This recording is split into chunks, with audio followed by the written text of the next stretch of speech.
ஒரு நல்ல week day அதுவுமா காலையில் நானே வந்து ஹரிபரியாக இந்த டிஃபனை ரெடி பண்ணோமா லஞ்சை பேக் பண்ணோமான்னு சொல்லிட்டு பண்ணிகிட்ருக்க டைமில் வெங்காய தக்காளி காலி. ஸோ அவர் வந்து காலையில் நான் போய் வாங்கிட்டு வந்து தரேன் அப்படின்னு சொல்லியிருந்தாரு. பட் எனக்குள்ளே ஒரு யோசனை, பாப்பா வந்து வீட்டில் தான் இருக்கா, இப்போ அவளுக்கு ஸ்கூல் லீவ் தானே, ஸோ சிக்கன் ரெடி பண்ணி கொடுத்து அவளுக்கு அது பிடிக்கும்ல, ஸோ அதை ரெடி பண்ணி தரலாம் அப்படின்னு சொல்லிட்டு சிக்கனை வாங்கிட்டு வர சொல்லியிருந்தேன். அப்போவே அவர் என்னால் முடியாதுன்னு சொல்லி போயிட்டு கரெக்டாக வாங்கிட்டு வந்துட்டார். பட் நான் என்ன பிளான் பண்ணேன், சரி அவருக்கு பிரேக்ஃபாஸ்ட்டுக்குமே அதுவே கொடுத்துடலாம் அப்படின்னு சொல்லிட்டு நான் ரொம்ப கான்ஃபிடென்ட்டாக சமைக்க ஆரம்பிச்சிட்டேன். பட் நான் வந்து சிக்கன் ரெகுலராக செய்யக்கூடியவ தான். பட் என்னாச்சுன்னா, இதுக்கு முன்னாடி வந்து பண்ணப்போ வந்து என்ன ஆகிடுச்சுன்னா ரொம்ப தண்ணி ஆகிடுச்சு. ஸோ இந்த வாட்டி வந்து கரெக்டாக ஒரு யூடியூப் வீடியோ ஏதாவது ஒன்று பார்த்து அதே மாதிரி ரெடி பண்ணிடுவோம் அப்படின்னு சொல்லிட்டு பண்ணியிருந்தேன். யூஸ்வலாக நான் சிக்கன் வேக வைக்கிறப்ப என்ன பண்ணுவேன்னா, இந்த அது பேர் என்ன, வெங்காயம் தக்காளி என்னென்ன பொடி கிடைக்குதோ எல்லாம் பொடியும் போட்டு சிக்கனை அப்படியே வந்து குக்கரில் வந்து 3 விசில் விட்டேன்னா ஈஸியாக முடிஞ்சிடும். பட் நான் பார்த்த வீடியோவில் வந்து அவங்க கடாயில் தான் பண்ணியிருந்தாங்க.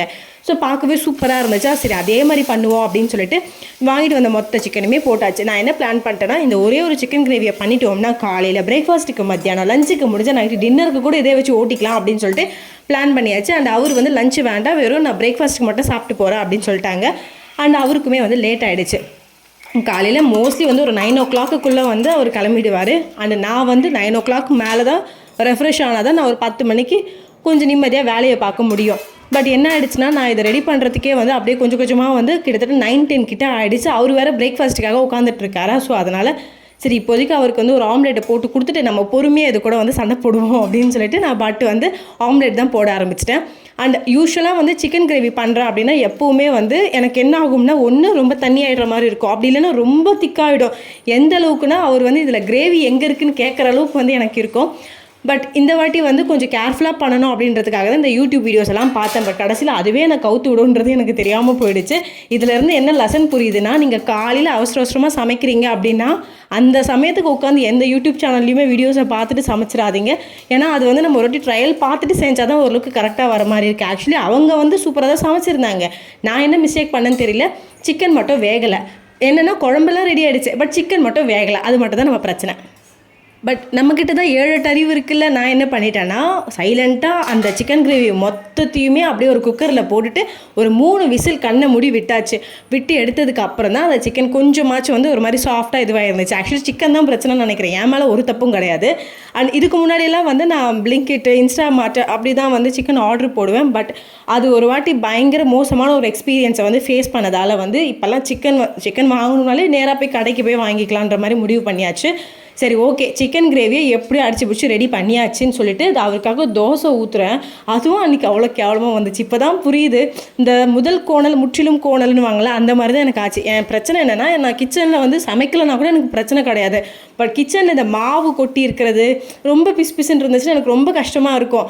அதாவது இது வேலை பார்த்துட்ருக்குன்றதால டெய்லியெல்லாம் கிச்சன் க்ளீன் பண்ண மாட்டேன். பட் எனக்கு டைம் இருக்கிறப்ப முடிஞ்ச வரைக்கும் என்னோடய கிச்சனில் வந்து ஓரளவுக்கு அந்த கிச்சன் கேஸ் ஸ்டவ் மட்டுமாவது சுத்தமாக இருக்கணுன்ற மாதிரி நினச்சிப்பேன். பட் அன்றைக்கி காலையில் வந்து ஒரு பக்கம் மாவு கொட்டி ரொம்ப டென்ஷனாக இருந்துச்சு. யாராச்சும் கையில் கிடச்சிருந்தா அடிச்சிருப்பேன்ற அளவுக்கு எனக்கு பயங்கரமாக டென்ஷன் ஆக ஆரம்பிச்சிருச்சு. பிகாஸ் எனக்குமே ஒர்க்குக்கு டைம் ஆகிடுச்சு அப்படின்றதால. அண்ட் அவருக்கு வந்து பிரேக்ஃபாஸ்ட்டுக்கு தோசை சிக்கன் கிரேவி கொடுத்தாச்சு. அண்ட் ஸ்மிருதிக்கு வந்து தோசை தான் ஊற்றி கொடுத்துருந்தேன்னு நினைக்கிறேன். இப்போல்லாம் வந்து 2 பேருக்கும் ஒரே பிரேக்ஃபாஸ்ட். இதுக்கு முன்னாடி வந்து ஸ்மிருதிக்கு இட்லி, அவருக்கு தோசை, எனக்கு சப்பாத்தின்ட்டு ஆளாளுக்கு ஒன்று பண்ணிகிட்ருப்பேன். இப்போ எனக்கு மட்டும்தான் ஸ்பெஷல், உங்கள் 2 பேருக்கும் ஒரே பிரேக்ஃபாஸ்ட் தான் அப்படின்னு சொல்லிட்டு 2 பேருக்குமே வந்து தோசை தான் ஊற்றி கொடுத்துருந்தேன். அண்டு எனக்கு இவ்வளோ நேரம் கஷ்டப்பட்டு சமைச்சல, எனக்கு ஏதாச்சும் ஒரு கிரெடிட் வேணும் தானே. ஸோ அதனால் என்ன பண்ணிக்கிட்டேன்னா, எனக்கு வரைக்கும் சப்பாத்தி போட்டாச்சு. அண்ட் மோஸ்ட்லி சிக்கன் கிரேவினா எனக்கு சப்பாத்தி ரொம்ப ரொம்ப பிடிக்கும். ஸோ அதனால் வந்து சப்பாத்தி தான் போட்டுக்கலான்னு இருக்கேன். ஸோ அவருக்குமே வந்து ஒரு 2 சப்பாத்தி மாதிரி எடுத்து வச்சுருந்தேன். ஸ்மிருதி நார்மலாகவே சப்பாத்தி ரொம்ப விரும்பி சாப்பிட மாட்டா. ஸோ அதனால் அவளுக்கு ஒன்றும் பிரச்சனை இல்லை. அண்ட் மோஸ்ட்லி வந்து நமக்கு காலையில் தான் ரொம்ப வேலை அதிகமாக இருக்க மாதிரி இருக்கும். அதுவும் அந்த மாதிரி டைமில் இந்த மாதிரி சிக்கன்லாம் எடுத்து செய்கிறது நிஜமாகவே பயங்கர தலைவலி பிடிச்ச வேலை தான் நினைக்கிறேன். ஏன்னா நம்ம அதை சமைச்சிட்டு கூட கொஞ்சம் நிம்மதியாக உட்காந்து சாப்பிட முடியாது, சாப்பிட்டு உடனே அடுத்து வேலையை பார்க்கணுன்ற மாதிரி இருக்கும். அண்ட் அன்றைக்கி லிட்ரலாக சிக்கன் கிரேவி சூப்பராக வந்துருந்துச்சு. ரொம்ப தண்ணியாகவும் இல்லை, ரொம்ப திக்காகவும் இல்லை, ஒரு மாதிரி சூப்பராக வந்துச்சு. எனக்கு ரொம்ப ரொம்ப பிடிச்சிருந்துச்சு.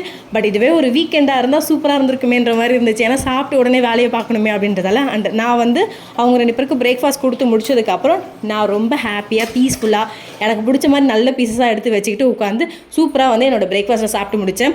இந்த vlog-ஐ ஏன் வந்து ஷேர் பண்ணேன்னா, இந்த மாதிரி காலையில் வந்து ரொம்ப ஹாப்பியாலாம் டே ஸ்டார்ட் ஆகாது. இப்படி தான் ஏடாகூடமாக இருக்கும். எல்லாமே பிளான் பண்ண மாதிரிலாம் நடக்காது. ஸோ உங்களுக்கு என்னோடய vlog பிடிச்சா மறக்காமல் லைக் பண்ணி ஷேர் பண்ணி சப்ஸ்கிரைப் பண்ணுங்கள், சப்போர்ட் பண்ணுங்கள். அப்போ தான் அடுத்தடுத்து வீடியோஸ் போடுறதுக்கு எனக்கு ஒரு மோட்டிவேஷன் கிடைக்கும். அண்ட் அவ்வளோ நேரம் டயர்டாக எல்லாமே பண்ணிவிட்டு அந்த ஒரு பைட்டு வாயில் வச்சதும் அப்படியே சொர்க்கம் அப்படின்ற மாதிரி தோணுச்சு. அண்ட் நெக்ஸ்ட் வீடியோவில் மீட் பண்ணலாம். அது வரைக்கும் இட்ஸ் பாய் ஃப்ரம் பிரீத்தி.